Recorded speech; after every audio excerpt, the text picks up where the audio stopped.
I was standing in the middle of a crowded train station, the noise of rushing passengers echoing like a storm against the walls, when I heard a voice I thought I would never hear again, soft, trembling, but unmistakably hers. In that single second, the world stopped. Everything froze. The past, which I had tried so hard to bury under responsibilities and failures, rose like dust around me. I turned slowly, and there she was, Aisha. The girl I once promised to marry when we were 9 years old, the girl who believed in fairy tale vows long after I stopped believing in anything at all. She stood a few steps away, holding her bag close to her chest, her eyes glistening with something between shock and memory. And then she said it, almost in a whisper that sliced through years of silence, "You promised to marry me when we were kids." My heart slammed against my ribcage, and I felt the ground shift beneath me. I didn't know whether to smile, cry, or run. The only words that left my lips were barely audible, trembling, and unprepared. Does that promise still count? Call to action number 1, after the hook. Before we continue, if you believe in kindness, second chances, and the beauty of unexpected reunions, please like, comment, share, and subscribe to the Kindness Chronicles. Your support helps these emotional stories reach the hearts that need them most. I never imagined seeing her again. Life had pulled us in different directions, like two paper boats tossed into distant rivers. When we were kids, Aisha and I had lived in the same neighborhood, a place where dusty streets gleamed under afternoon sun and laughter echoed from rooftops. She was my closest friend, the girl who believed in magic and asked the kind of questions that made the world feel bigger than it was. When we were 9, we sat under the old banyan tree behind my house, and she, with her hair tied in messy braids, asked what I would do if she never found someone who truly loved her. I had laughed back then, innocent and unaware, and told her without hesitation, "Then I'll marry you." She believed every word, sealing it like a secret between our small hands. I didn't think much of it. Kids make promises like leaves falling from trees, effortless, weightless, and forgotten by the next season. But not her. She kept it inside her heart, nurturing it quietly, while I grew up and let life harden me. Years passed. My family moved to another city. I learned what loss felt like when my father died unexpectedly, what responsibility meant when I began working too early to support my mother, and what disappointment tasted like when every dream I once held in my palms slipped through my fingers like sand. Aisha faded into the background of memory, a warm chapter one didn't revisit because I didn't want to remember things that made me feel soft. Life had already made me too tough, too steady, too tired. I didn't know she had spent years wondering where I had gone. Standing there in the station, looking at her, I felt the weight of every moment I had lost. She looked the same and yet entirely different. Her eyes had matured, carrying stories I had never been part of. Her smile was softer, but it still held that glowing kindness I remembered. Her scarf fluttered slightly as the incoming train pushed a wave of wind through the platform. She didn't move. Neither did I. I walked toward her slowly, unsure of what to say. The world around us blurred, noise turned distant, and for a moment, we were kids again, two small silhouettes meeting under the banyan tree. But reality returned as soon as I stood in front of her. She wasn't that little girl anymore. And neither was I the boy who promised her forever without understanding its meaning. I wanted to tell her I had changed too much, that life had hardened me, that I wasn't the same boy she once loved. But the words twisted inside me and refused to come out. She looked at me with hesitant courage, as if she was afraid I would disappear again. I felt a sting in my chest. I had caused that fear. We walked out of the station together, each step heavy with unspoken questions.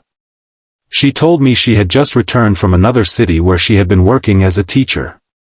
I told her about my job, which paid bills but didn't feed my heart. We spoke politely, almost like strangers, yet beneath every sentence was a tremble of old familiarity. The sky was turning orange, melting into evening, and neither of us knew where this reunion was leading. We sat on a bench in the park outside the station. She kept smiling nervously, playing with the edge of her dupatta, and avoiding eye contact as if looking at me too long might break something fragile inside her. I realized then that she wasn't just reminiscing. She was hurting. There was a weight in her silence, a story she didn't want to tell but needed to. After a long moment, she finally gathered the courage to speak. She told me she used to look for me. She had visited our old neighborhood several times only to learn that my family had moved suddenly after my father's death. She said she kept hoping I would come back someday, even if just to say goodbye properly. Her voice trembled when she admitted she had felt abandoned, even if she knew it wasn't my fault. Hearing that broke something inside me. I wanted to apologize, but apologies felt too small for the burden she had carried. Then she said something that hit me harder than anything else. She told me she had been engaged once, to a man who claimed to love her but ended up breaking her trust so severely that she had sworn never to believe in promises again. She laughed weakly, as if trying to hide her pain, and said that she had convinced herself childhood vows meant nothing, but seeing me today felt like the universe reminding her of something she had buried. I didn't know how to respond. I had spent years believing I didn't deserve happiness. She spent years believing promises always break. And now, somehow, our broken pieces were sitting side by side on a park bench. We talked for hours, letting the sky darken around us. I felt myself opening up to her in a way I hadn't opened up to anyone in years. I told her about my struggles, my failures, my loneliness. She listened without judgment, with those same soft eyes that had once made me feel safe as a child. She told me about her dreams, her heartbreak, her desire to build a small but peaceful life. The more she spoke, the more a quiet realization settled in my chest. Maybe life had brought her back into my world not by accident, but because there were still parts of my soul that only she could reach. I walked her home that evening. As we stood outside her gate, neither of us wanted to say goodbye. I could feel it. She could feel it. There was an unspoken question hanging between us: could something new grow from the ashes of something old? She looked up at me, her eyes shimmering with both hope and fear, and said she didn't know if childhood promises counted anymore. I felt my heart tighten as I told her gently that some promises never truly die, they just wait for the right moment to breathe again. Days turned into weeks.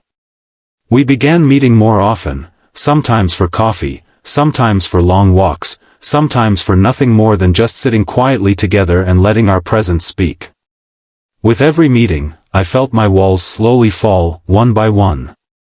She wasn't pushing her way into my life, she was simply being there, consistently, kindly, like someone who knew the value of gentle patience. And in that patience, something inside me began to heal. One evening, after a long, tiring day, I found myself wanting to see her without even knowing why.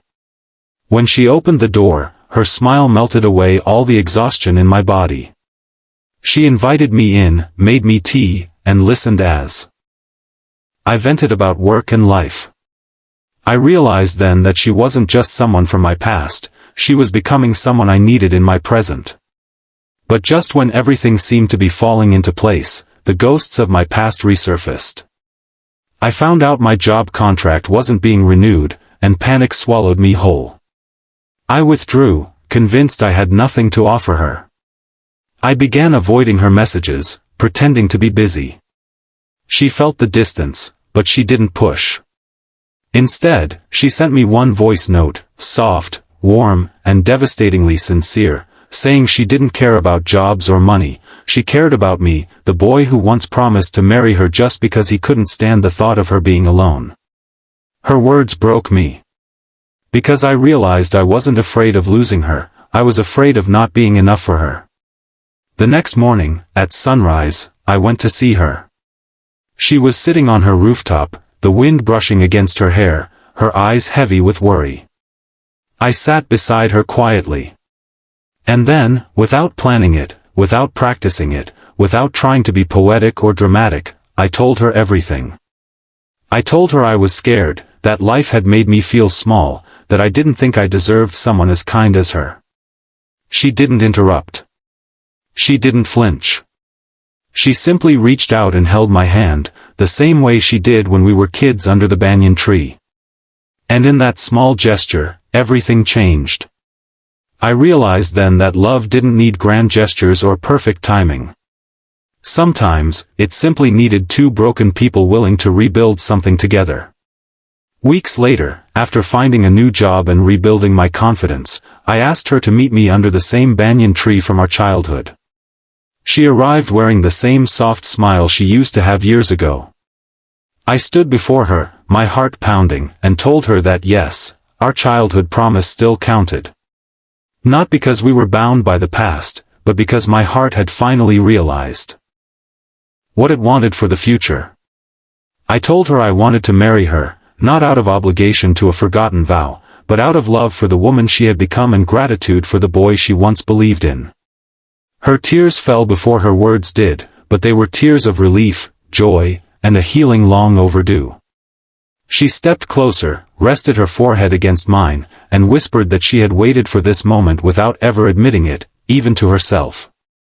And in that moment, under the same tree where it all began, we made a new promise, one born not from childhood innocence, but from the deep understanding of two hearts that had found their way back to each other after being lost for years. Call to action number 2, near the end. If this story touched your heart even a little, please like, comment, share, and subscribe to the Kindness Chronicles. Your support helps us continue bringing emotional, inspiring stories to life.